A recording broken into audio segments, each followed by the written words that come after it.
Okay, I think we could probably get started now, couldn't we, Claire?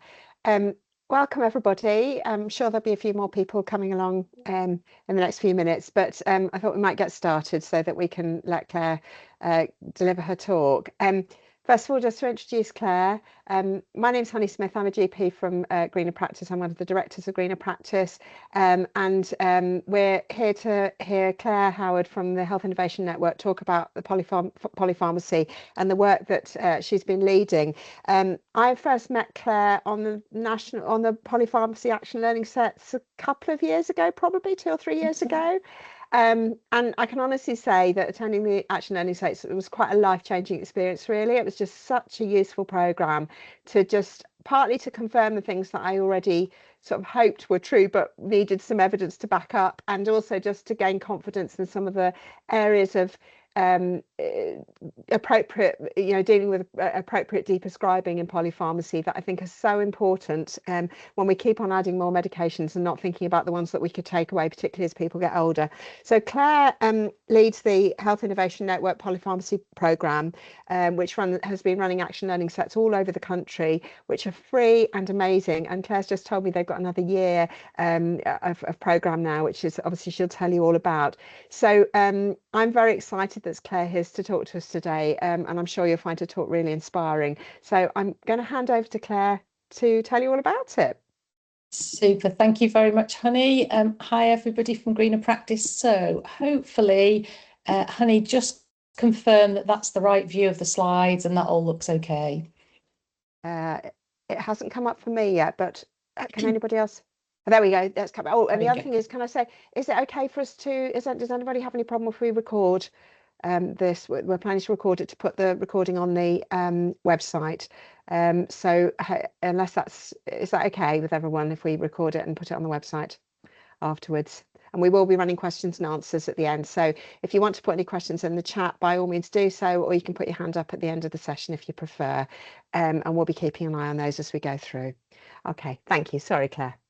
No worries, thank you so much. So yeah, my name's Clare Howard. So I'm the clinical lead for the polypharmacy programme that we've been running from the Health Innovation Network. I'm a pharmacist. I've been working in this space for about 10 years or so, but honestly, if I think of my whole career, it's all been about medication safety, making sure patients get the medicines that they need, but not the medicines that they don't need. So I'm going to share with you the journey that we've been on, obviously huge synergies with the Greener Practice team. And once we met Honey and colleagues, we really did feel like we'd sort of met some of our kindred spirits around this. This is about getting the balance absolutely right. So I'm just going to take you through, a little journey of the story of how all this work evolved, and then take you through the evidence of what we've been doing, and then think about what's going to happen in the future. So really, for me, this work started, I work out of Wessex Health Innovation Network. So that's Dorset, Hampshire and Isle of Wight. And about 10 years ago, we were thinking about how do we start to put together a programme around polypharmacy. We had some very keen interest from the Ambulance Trust, actually, who'd approached us and said, we keep on picking up older people who've fallen and we go to the cupboard and it's just stuff full of things. And, a scenario that will be very common to all of you on the call. So we held a big workshop, and that was made up of GPs, pharmacists, geriatricians, patients, and others. And it was very successful. There was a huge amount of energy in the room. But at the end of the session, a GP came up to me and he said, look, I'm all committed to polypharmacy and reducing inappropriate prescribing, but we haven't got any reliable data upon which I can understand as a GP whether my prescribing looks worse than the practice down the road, or these initiatives that we've put in place, if they've had any impact at all. And on the drive home from that, I thought, actually, that is something that I can do something around. I have a background in working with the Business Services Authority. They are the guys who sit on all the data that we have in this country for primary care prescribing on the NHS. We are incredibly fortunate in England in that we have this incredibly comprehensive prescribing data set. I don't think we use it to full effect, and there are lots of things we could do with that data set that would improve prescribing and support clinicians in making some of the decisions that they make. But at that point, we hadn't got any of these dashboards that were really helping with anything other than cost and volume. So we would batter a practice over how much they spent, but we didn't really know anything about the quality of the prescribing in that practice. So at that point, I brought together business analysts from the BSA alongside jobbing GPs, pharmacists who were then starting to work in general practice. My background a long time ago was I was a GP practice pharmacist. And we brought all of those people together and patients and created the polypharmacy prescribing comparators. And that was the first time the NHS number of the patient was used to coordinate all the medicines they were on and present that back to the practice to say, these are the numbers of people you've got on not only multiple medicines, but these are the combinations of the medicines that they're on. So this is how many people you've got on multiple anticoagulants, for example. This is how many people you've got on medicines with a high anticholinergic burden. And to add to that, we were able to give the NHS numbers of those patients to the practice to say, well, if you're going to review anybody, here are the people that are probably top of that list. So at that stage, we published that data in 2017. It was very well received. I was a little bit nervous, if I'm honest, that the message might be, oh, we're stopping medicines in older people because they're old. That is absolutely not the sort of tone of the work that we're doing. And I'll describe that in a little bit more detail in a moment. But it went down very well, and clinicians were starting to use them and prioritise patients for a structured medication review. The next sort of hurdle that we ran into, I don't think we were so naive to think if we just give practices the data, they'll review the right patients and hunky-dory, that's it, polypharmacy's fixed. But I think it was very powerful, the message that we got back from practices to say, we know what we should be doing with these patients, but actually stopping a medicine is a completely different thing. And the confidence and sometimes the courage required to do that is lacking, and where can we have some training to support us to do that? So myself and another GP colleague and two other practice pharmacists got together. We'd found a small study that was done in the Yorkshire and Humber area, actually looking at how you grow GPs' confidence around frailty and prescribing. And we used some of the findings of that to develop what is now called the polypharmacy action learning sets. We rolled those out. There was never any grand plan for that to be around the country. We just ran those in Southampton and in Bournemouth. And we were very lucky at the time. We had Southampton University join us, and they evaluated all the way through. And the evaluation was really positive. So we knew we'd done something quite good. And the feel in the room, we did it as real life training at that point. We knew we'd created something good because the vibe in the room was very powerful, particularly from the GPs. But for me, it wasn't until about 6 months later when I bumped into a GP colleague who'd been on the course, who came up to me and said pretty much what Honey said. She said, oh, that was transformational, that prescribing course I came on with you. It was great.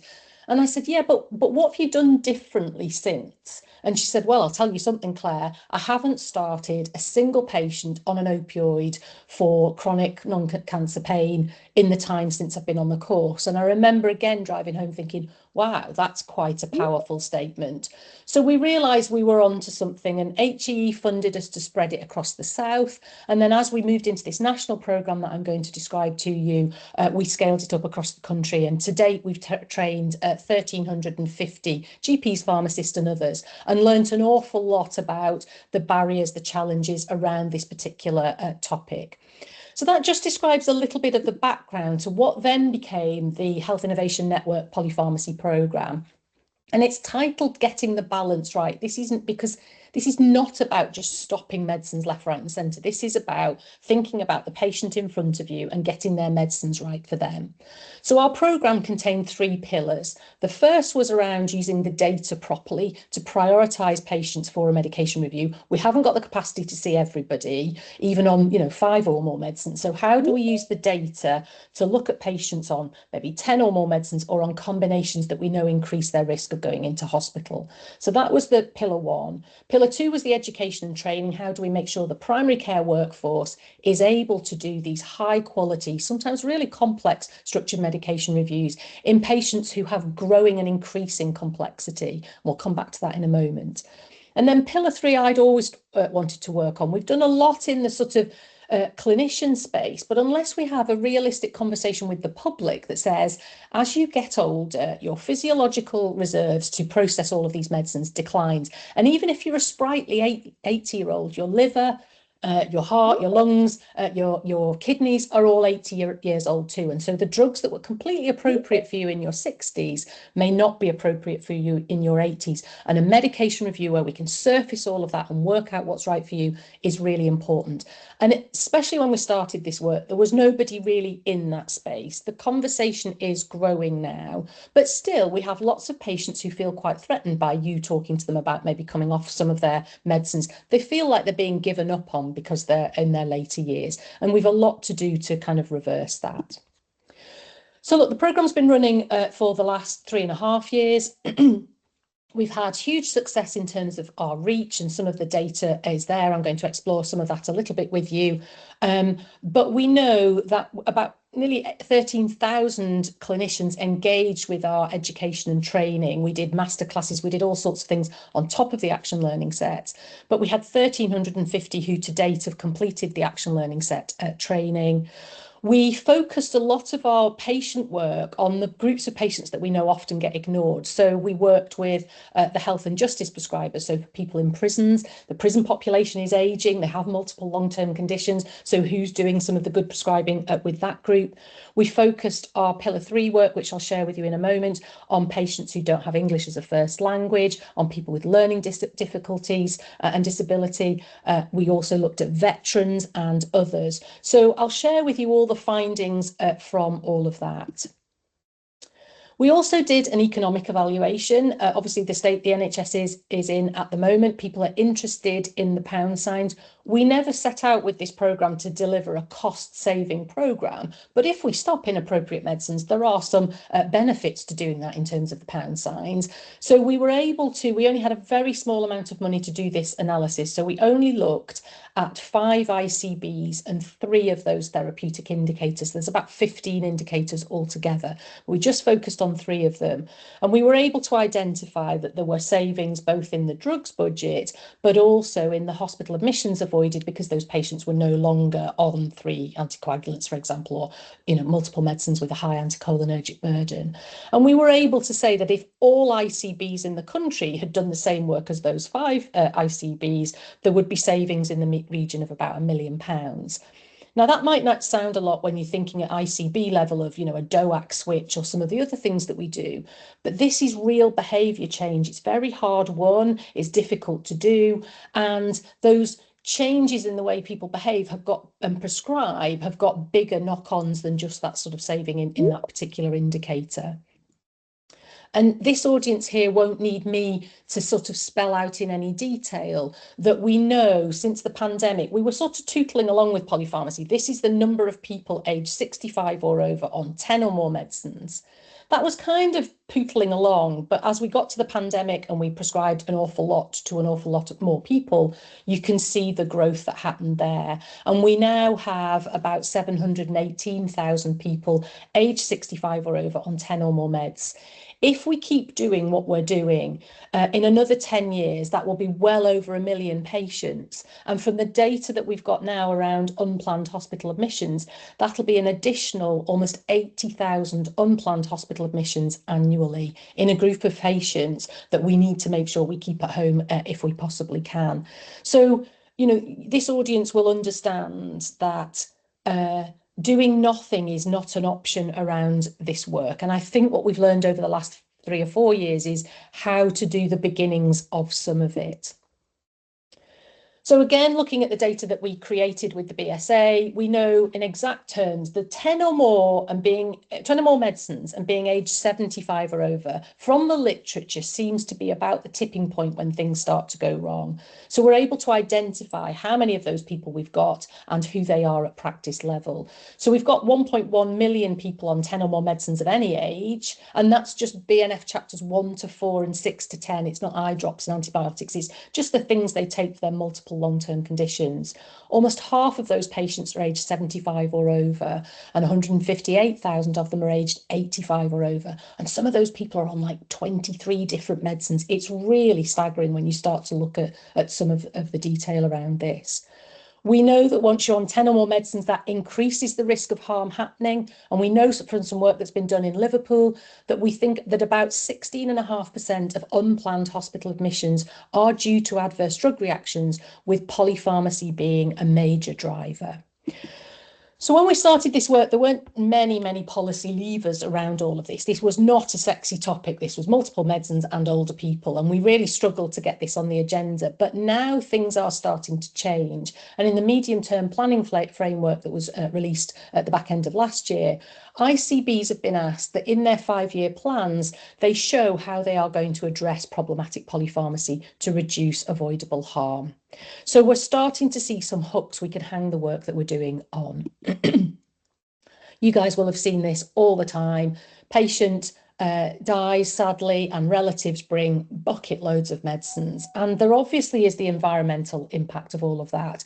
But when I look at pictures like this, I also think about you and your time, in how much energy and time is taken to prescribe these medicines correctly, to get the prescription to the patient, to have them dispensed correctly, to get them home, and then what do? Patient brings them back in this sort of format and we stick them all in an incineration bin, and that goes up into the ether. It's not just the carbon costs, and you know, I realise I'm preaching to a very converted audience here, but also the marine pollution of medicines that are taken by patients. And if those medicines are not needed, not necessary, that's adding to all of this in a way that never needed to happen. And when you get into the literature around this marine pollution from medicines, it really is utterly terrifying in terms of what we're doing to our rivers and our streams. So we need to just have a think about, is this medicine necessary for this patient? And if we're prescribing an inappropriate medicine, the knock-on effects are not just related to that individual patient in front of us. So then, just to remind you, our programme: find the patients, educate the workforce, make sure the public understand as you get older, medication review is a good thing, and stopping some of those medicines that are no longer beneficial may also be a good thing. So where we're at now, the action learning sets, as I said, they've been running for about 6 years or so. They are always enormously positively received and reviewed by GPs who come on that programme. Essentially what we do, day one, so it's 3 half-day sessions, which I know feels like a lot with general practice in the sort of challenges that it's in at the moment. But day one, we let you come and have a bit of a moan. We let you get it off your chest. We talk about all the things that are there in the system that drive prescribing. And this is not about any one individual or any one profession. This is about recognising this is a system issue. You get the system you design, and we've designed a system that's great at prescribing, not so great at unpicking those medicines and stopping some of them. So on day one, we focus on what that's like for you and what that's like for the patient. Day two, we then start to look at some of the medication reviews that you're doing, and we start to get into the theory of shared decision making and some of the tools that are out there to make some of this a little bit easier. And in the 5 years we've been doing it, there are a lot more tools, and I'll share a couple of them with you at the end, than there were when we started this, where we really were asking people to be quite courageous and take a leap of faith around this agenda. There's a lot more evidence base around how to do this well now. And then day three is always the most positive day. We have geriatricians. We have a bank of about 30 geriatricians who've been working with us for a number of years. They come along on day three, and you can ask them anything. You can talk to them about the things that kind of keep you up at night. You can talk to them about the patients where you don't feel like you're making any headway. And this is their bread and butter. And day in, day out, they're seeing the consequences of inappropriate medicines. And they are brave about making those decisions to stop medicines. And they'll share some of the tips and skills that they've developed over their years. And they really are a fantastic group of people who seem to sprinkle a sort of magical dust over everybody, and everybody leaves kind of on a much more positive note than when they came in. I won't show this video now, but if you don't believe me, this is a recording of our 1000th delegate. This was a GP, Leslie Bull, and she just talks about kind of common sense. It reignited her passion for dealing with older people in a way that she really, really wanted to. And she talks about getting stuck in the rut of condition X, prescribed drug Y, and she'd stopped engaging brain around this. And I think the course helps unlock some of that. The feedback that we get, as I said, is always incredibly positive. I've just spent the last couple of days looking looking at the last few cohorts. And the theme, particularly from the GPs, and I know we've got practice managers and some pharmacists on the call, the GPs tend to say things like, I haven't experienced any sort of training like this. It's helping me bring me back to why I wanted to do medicine and the things that I want to do with my older patients. The pharmacists find the kind of group support, and look, I was thinking that all these medicines were a bit unwise, but I didn't have the kind of confidence to do what I wanted to do. So I think we've got all of that very healthy evaluation, and Honey hopefully will share that, you know, she came on the course. We realised there was so much synergy between the greener practice agenda and what you're trying to do and what we're trying to do here around appropriate use of medicines. So as I said, this data was from when we got to 1,301 delegates. We've surpassed that now, but you can see there's a bit of a very geographic variation around the country. You'd imagine Wessex would have the most people because that's where it started, but there were some other areas in the Midlands and in Oxford that had lots of people come forward. I worry a bit about the North East. That's where we have the most polypharmacy in terms of volume of prescribing, and health inequalities are a massive driver around this agenda. So I think I'd be keen to hear from colleagues in the North East and Cumbria area around how we make sure this training is accessible to them. That's the data by ICB. This is the cohort that's about to start. This is now full and oversubscribed. We didn't have any more funding from HEE after they disappeared, but we have just secured funding from the Vivenza Foundation, who are going to keep us going for another year until we can hopefully embed this work in the training hubs. So if you're interested in coming on the training, the QR code's there, you'll be put on a wait list, and we're about to launch the dates of the next few cohorts, probably in the next month or so. We also developed masterclasses. So during the training, I feel, because I've taught on every single one of those courses, and you develop a very good understanding of what clinicians day to day are struggling with in terms of prescribing practice and deprescribing habits. And we recognised straight away, people would feed back to us that things like Parkinson's disease was a concern, prescribing in end of life care, how to prescribe well with people with learning disabilities. So we've put on a suite of masterclasses. They're all recorded, where we had national subject matter experts who came. And if you're interested in those, again, QR code will link you to the website where you can access any of those that are of interest. We also had GPs and pharmacists and frailty nurses who came on the training and came back and reported to us what they'd done since. And there's about 80 quality improvement posters. So if you're wanting to do, I don't know, anticholinergic burden reduction in a care home, don't start with a blank sheet of paper. We've got tons of examples of people who've done exactly that work, and all of those posters are available to you. Then finally, pillar 3 is about changing the public's attitude towards medicines. That's no mean feat. When we started this, there was probably one of the Van Tulliken doctors was talking about this, but it was really from a perspective of, you know, if you jump in some cold water, you might not need your antidepressant. That's a very, very different topic to Mrs. Smith is now in her 80s. She perhaps has a frailty score of 5 or 6. We're starting to worry about how her risk of falls might affect the risk and benefit of balance of these medicines. So we realised we needed to do something quite strong in the public space, and we've evolved these materials. They've been really rigorously tested. We worked with Leeds and Bradford University. We tested these materials to death in a range of different scenarios. So over the 4 years, you can now have confidence that the work that we've developed that's freely available to practices has got that kind of serious evidence base behind it. We know exactly what these materials do. So we recognise that patients have no idea what a structured medication review is. We text message them and say, would you like to come in for your appointment? And they don't know what they're coming to. They don't really know who they're going to be speaking to. And they don't really realise it's an opportunity to share all their, you know, issues, concerns and expectations around their medicines. They haven't got the confidence to tell you, the clinician, they're not taking those medicines.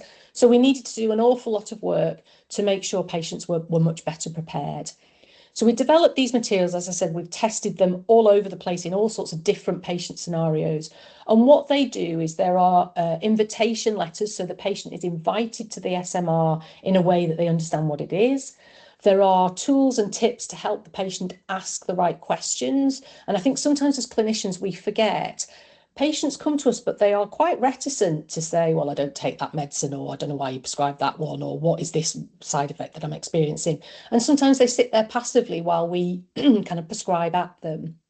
Not everyone, but I think particularly our older population may be very reluctant to sort of challenge back or say, I'm not really sure I still need this. So we developed a set of support things that will help them just have that confidence to say, well, why am I taking this? We also have a very strong evidence base that shows that patients feel abandoned when a medicine's been stopped. They don't know sometimes why it's been stopped, and they don't know what to do if anything happens. So we've developed materials that help patients feel supported and tell them what to do if something goes wrong. They're all available in easy read versions. They're available in multiple languages. And as I said, we have tested them to bits. And what that testing process told us, and as I said, we directed it at some of the more vulnerable patient groups on the premise, if this works here, it should work anywhere. And essentially, we found out a number of things. One is when you invite patients using the materials, they're much more likely to turn up for the appointment. So the SMR rate went up and the did not attend rate went down. And if you're in a practice where appointments are at a premium, you can't afford to have your pharmacist or your GP colleagues sitting there waiting for patients who don't turn up. And we need to see those patients. So that was really positive. And then the qualitative feedback we got from both clinicians and patients was that the quality of conversation they were having about their medicines was vastly improved because the patient came ready and prepared to talk about some of these issues. So if you're not using anything at the moment to invite patients for a medication review appointment, I would argue these materials now have been rigorously tested, and we should be using them to invite them. An AccuRx message just asking someone to come to an SMR is really not working, and it certainly doesn't work in some of our more vulnerable patients. So all those materials are freely accessible. I'll make sure you've got these slides with all these QR codes so you can link to them. And I think this time I'm just going to show this very short video because I think it gets across in a way better than I'm able to articulate just what doing some of this work means to some of the patients who then can come in and have a structured medication review, having understood exactly what it is that they're coming to. So hopefully this will work.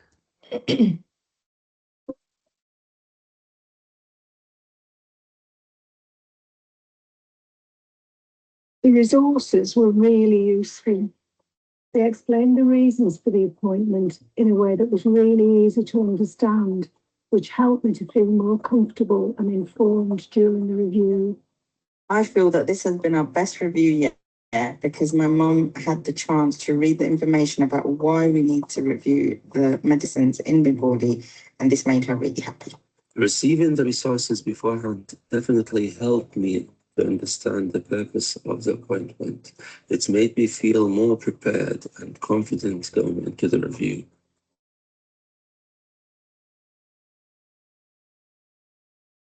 I learned a lot and now have good information to support me. I was referred to social prescribers to help me with other things that needed addressing. I can see a way out now and I'm hopeful for the future. I wasn't sure if my gabapentin was working. It caused me to be unsteady. We tried reducing it. And it worked again. Now what's the pain? I thought reducing this would cause me pain. But understanding that a lot of pain medicines can actually worsen pain, well, this proved it over just 4 weeks. I know my problems are not over, but at least I'll get some of my life back.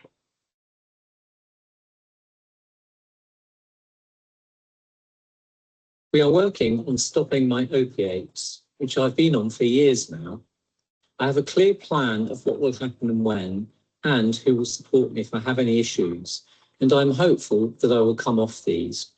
I didn't feel rushed and they dealt with my problem properly. Finally, I can be part of decisions about my medicines and make decisions that I can stick with. Thank you for listening and explaining things to me. I think in some ways that video, it was enormously positive to hear what the patient said, but it also made me a bit sad because it showed that just doing something very, very small, producing some materials that explain what the appointment is in the language that people understand, had such a massive impact on patients. And I think sometimes we forget it's those small things that some of our patients really, really need and really, really benefit from. And I think as we've gone through this whole programme, we've learned so much about how to identify the right patients, do good structured medication reviews in a very, very pressurised system, that a number of us who've been working on this for a number of years felt we wanted to make sure that that knowledge and understanding was shared with the whole system. So we have a number of publications that have come out over the years. The first one was the 5-year synopsis of the action learning set, just listening to GPs and pharmacists and frailty nurses and others talk about the challenges that they face and then how we might address those. We recorded all of that. I felt that shouldn't really sit in my brain alone. And so that 5-year synopsis just summarises everything that we'd learned up until that point. We then recognise that if you're newer to general practice or you want to do something around this topic, there's very, very little off the shelf that you can say, well, how do I go about sorting this out in my practice?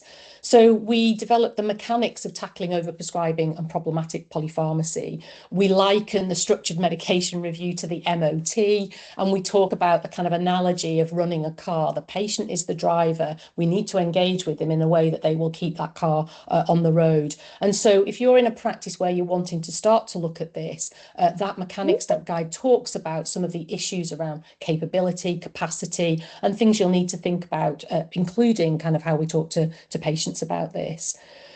As I said, we also did some work with the prison population that was really fascinating. So some of the things that our general GPs struggle with, reducing opioids, getting people off gabapentinoids, etc., that's bread and butter to GPs and pharmacists who work in the prison sector. And so they were able to share that in some of that learning. So we've captured all of that in a way that hopefully is helpful to people on the ground.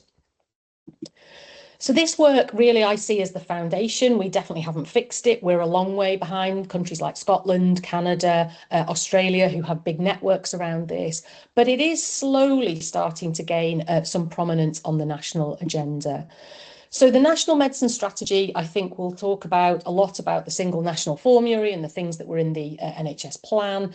However, it does talk about the work that we have been doing. It talks about overprescribing, and it highlights the repeat prescribing processes. So I worked with the RCGP on the repeat prescribing toolkit, and we're starting to see what happens when practices deliver that toolkit and implement that toolkit in practice. And we have got an awful lot of our overprescribing is linked to kind of, poorly developed repeat prescribing systems. And again, not anybody's fault, just a system that's just grown over years and is busier than it was designed to cope with. So having a fresh look at that using the toolkit can identify sometimes some quite jaw-dropping overprescribing and amounts of medicines that people are getting their hands on. So I would highlight that if that's something you think you might want to look at and you've not looked at in your practice for a little while.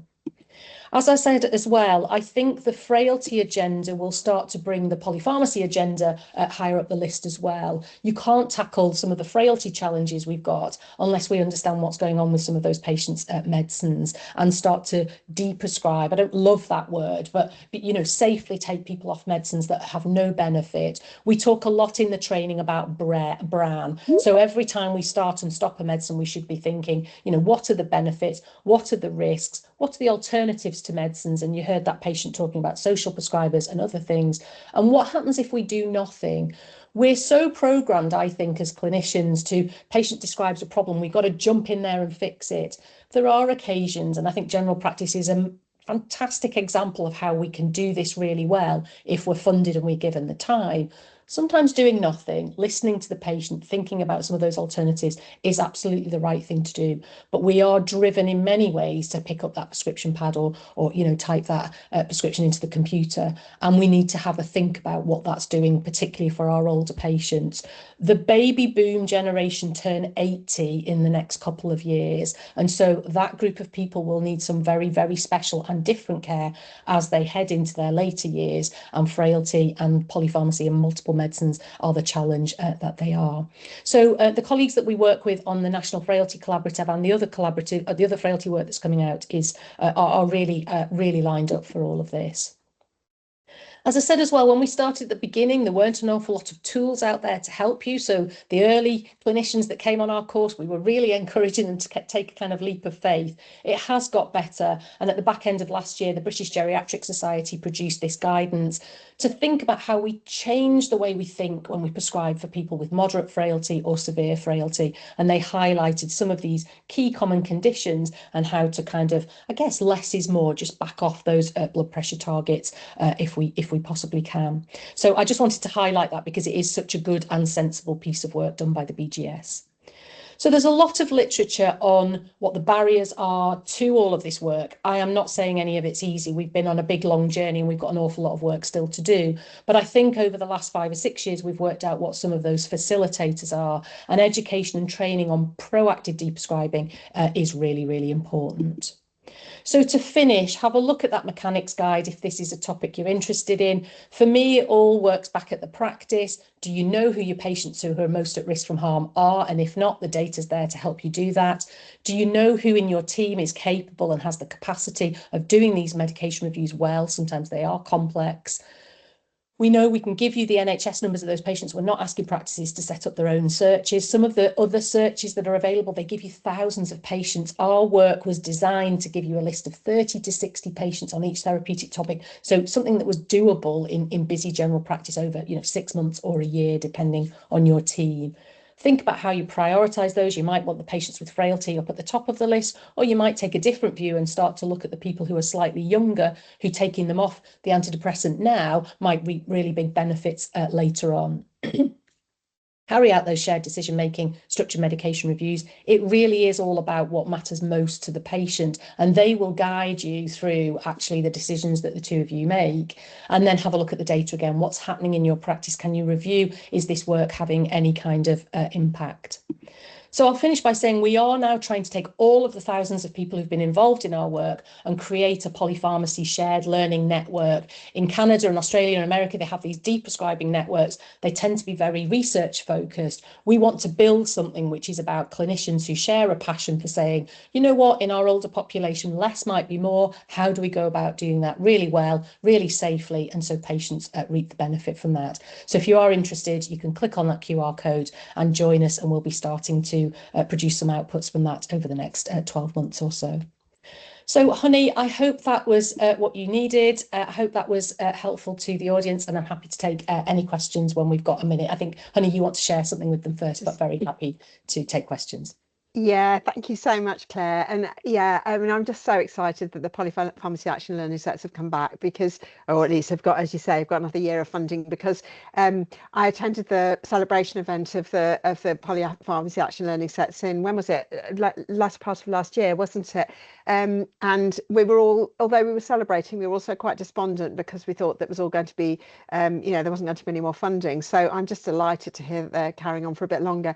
And also just to say that I took part in the project that was piloting the information leaflets, and honestly it was just such an exciting piece of work. So I think in the 20 patients that I contributed to the project, I think I was able to stop with patient-centered conversations, stop about 27 drugs, reduce about 28, and started about 4. So it was very, and that was not just one medication review, but that was a kind of a little piece of work that I continued to do with the patients just to make sure that they were happy with all the changes we've made. But it really was a very kind of encouraging and quite inspiring piece of work to do. So I just want to share a couple of if I can find it, here we go. If I can, oh, where's it gone? It's disappeared again. Oh, hang on, maybe it's there. Here we go. Oh, Emily, can you share it for me, because it's disappeared again? I don't know where it's gone. No,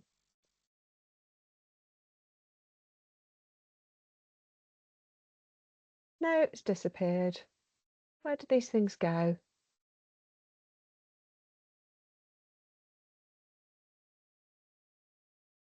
There we go. Fantastic. Thank you. So just a couple of prescribing, I should say, QI projects on our platform. So this is just on the Greener Practice platform. We have a number of projects that might be of interest to you. A couple of them really support the work that Claire's been doing. They really dovetail in quite beautifully. So I just want to give you a quick rundown of that. If you could go forward for me, Emily. Lovely, thank you. Whoops, let me just get rid of that. So there are 18 projects in the National Medicines Optimisation category. So these are all QI projects that should be easy to perform. That really takes a lot of the stress out of them, because it really takes you through the project very clearly and easily, so that you can do these projects quite easily. So if you go on to the next slide. So the one I particularly wanted to highlight to you was deprescribing focused structured medication reviews. This is very much dovetailing in with what Claire was talking about. So the projects are, they are slightly more prolonged, they're about 3 to 6 months and 6 to 12 months in total. But, this is something a whole team can be doing. We need to be doing structured medication reviews anyway, and we need to be prioritising those patients who are on polypharmacy. So it makes perfect sense to take this as an opportunity to do a proper deprescribing focused review with the patient very much at the heart of it. So if you go through to the next slide, so that you can see there, it tells you about the CQC areas that these projects satisfy. And it tells you about the benefits of the projects, the benefits for the patient, the benefits for your practice, and the benefits for the planet. And this is true for all the projects on the QI platform. All of these details are outlined for you. So yeah, if you could go forward again. Thank you. And there's case studies on there. So this is a case study from Central Liverpool talking about the sort of things that I was just mentioning, the kind of improvements that they made through doing this work. And of course, I know that general practice is really under siege, but the thing is, investing the time in this actually saves so much time for all the things you don't have to prescribe in the future, all the consequences that Claire was talking about that don't occur because you've done some of this deprescribing. So it really is time well invested. Okay, if you can go through it forward to the next slide. And at the end of doing the project, you get a congratulations certificate. And for some of the projects, it will actually tell you what the carbon savings are, what the financial savings are as well.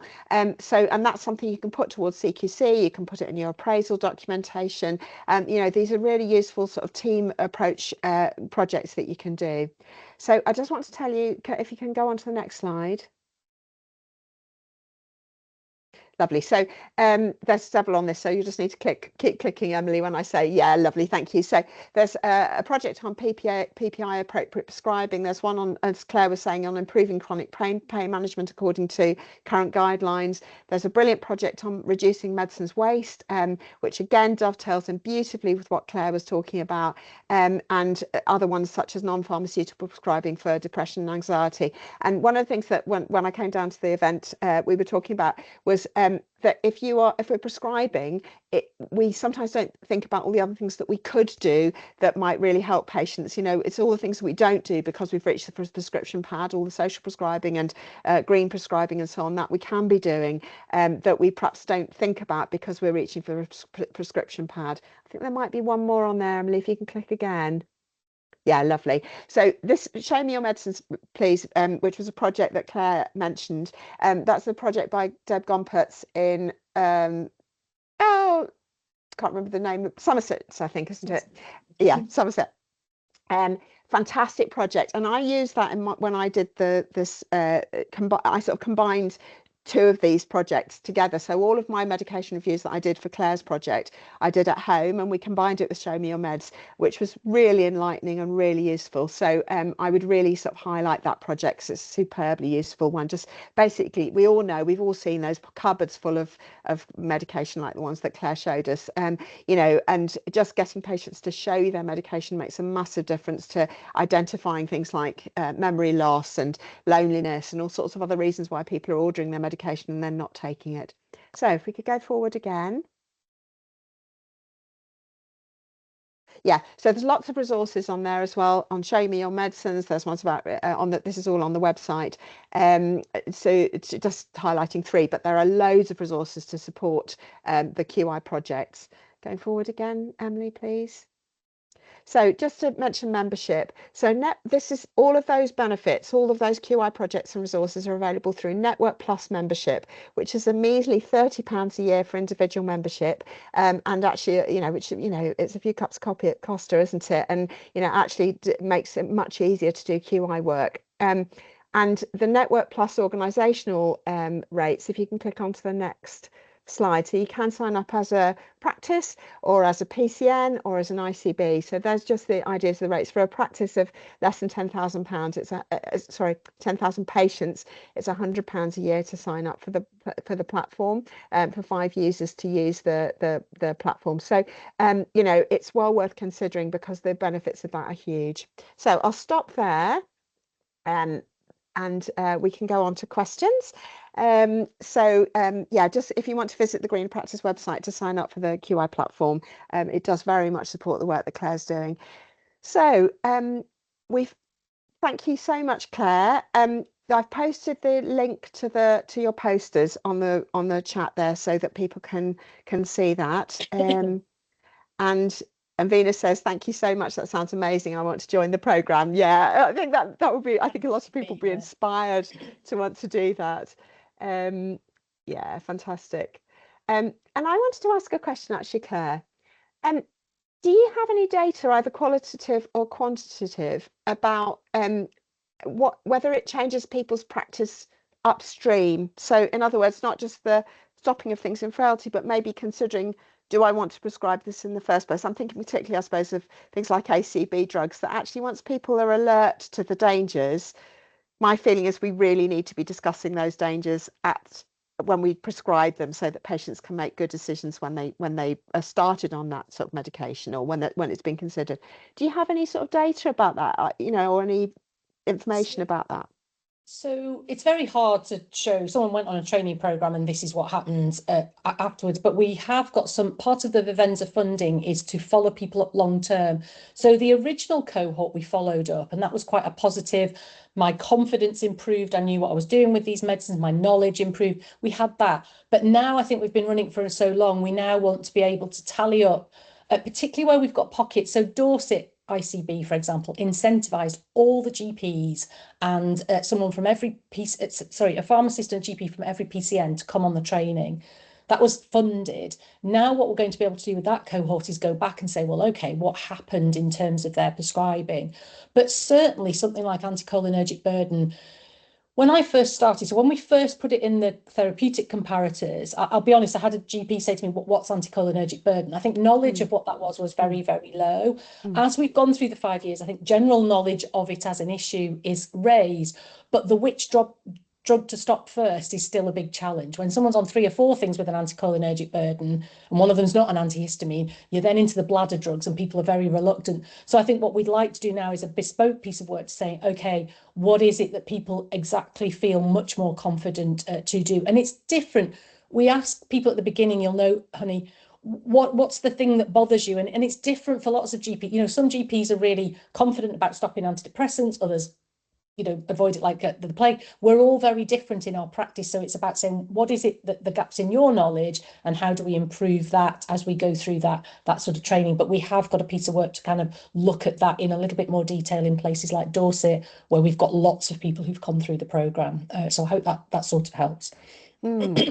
That's really useful. Thank you. And I think sometimes it's also about, you know, when we start things, thinking about our exit plan if we are starting things, and so we will be developing, I think, a lot more projects on the platform to look at some of those things around, you know, how we might make it, because as you say, I think one of the issues is that systems often don't work terribly well for us, do they? Like the repeat prescribing system doesn't really encourage us to think, when is it time to stop this?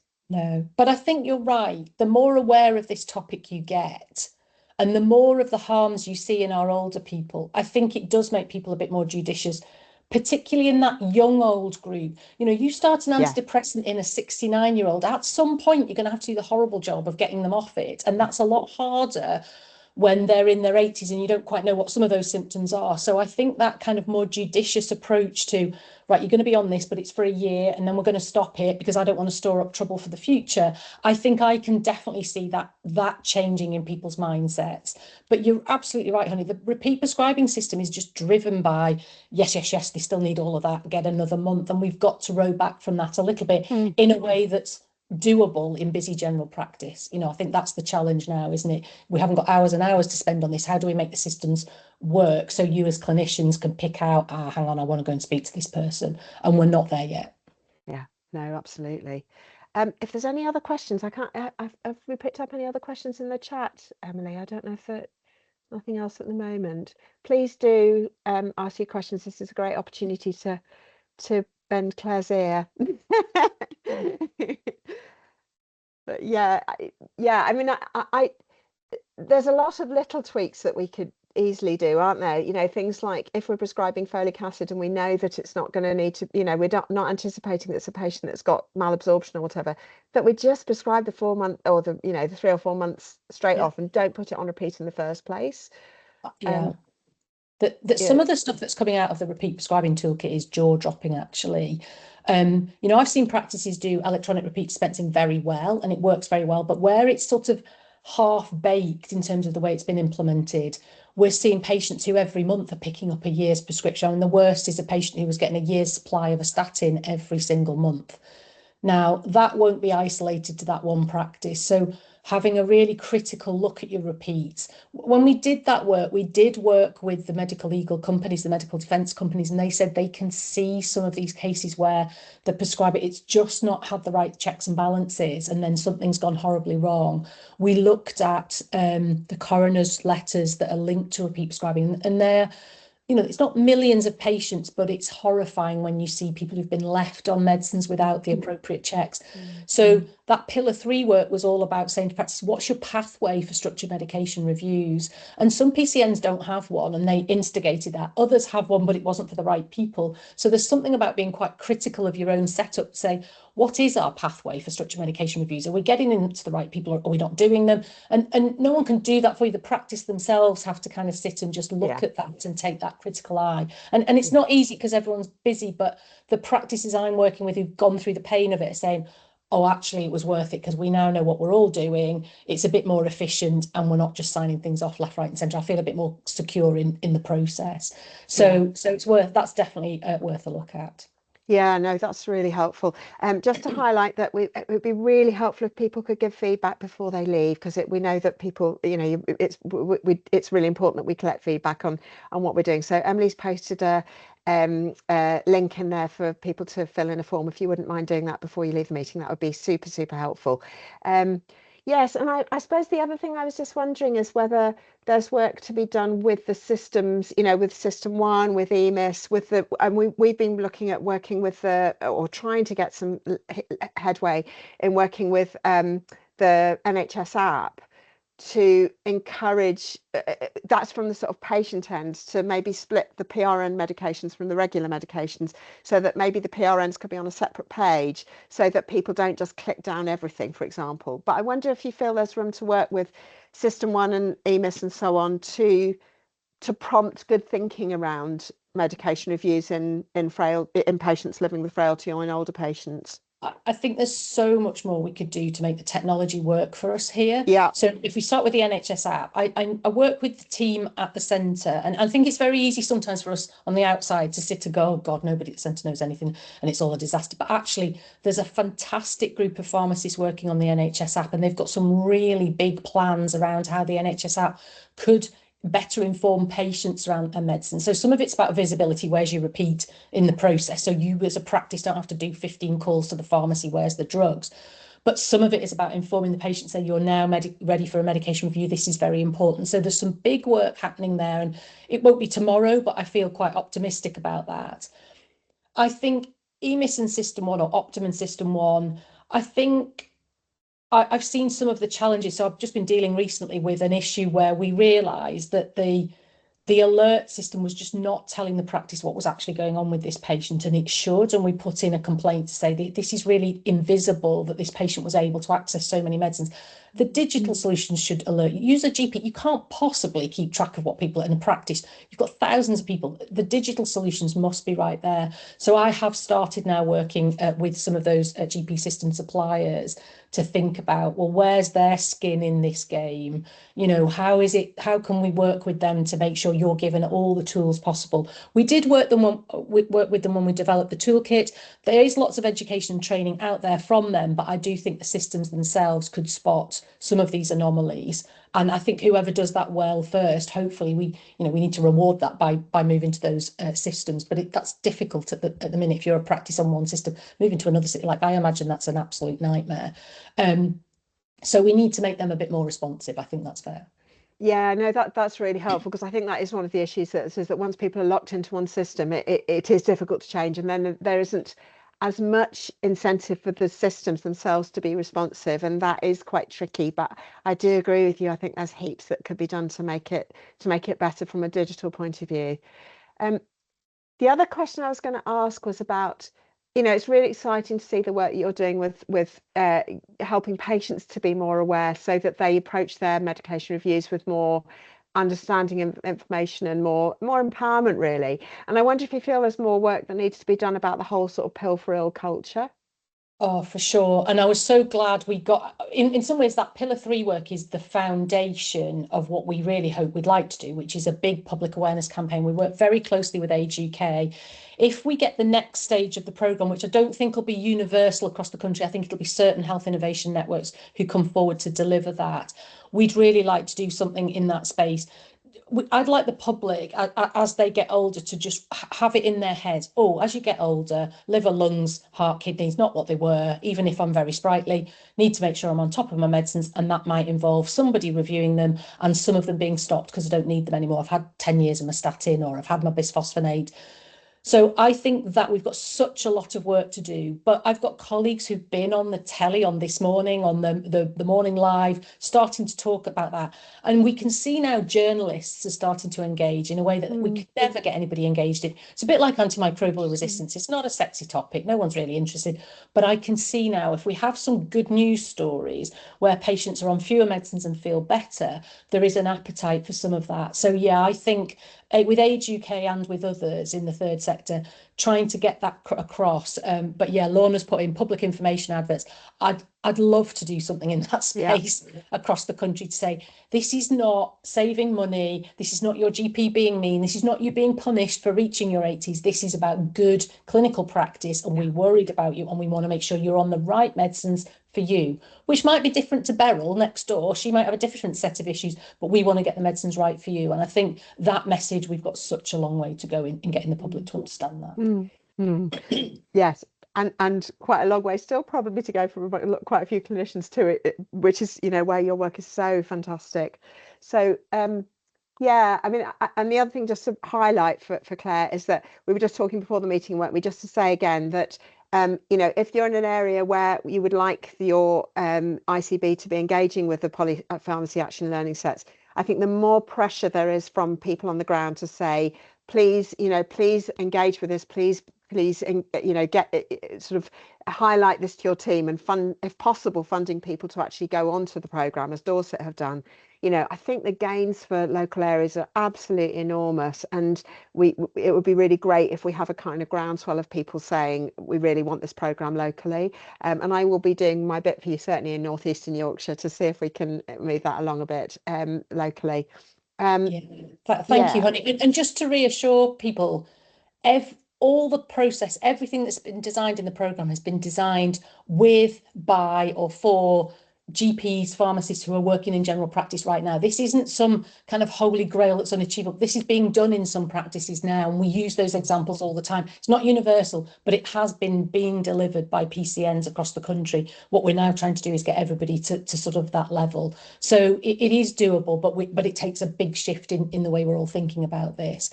And I think finally, Claire Stannard has put in public health have a role here. I couldn't agree more. And Steve, one of my colleagues who's a clinical pharmacist in general practice, would say problematic polypharmacy is a public health emergency now, as the sort of the generation we've got, who are the baby boomers who hit their 80s. We've got a real challenge on our hands. So Claire, I couldn't agree more with you. So I think if nobody else has got any questions, I think we'll draw things to a close.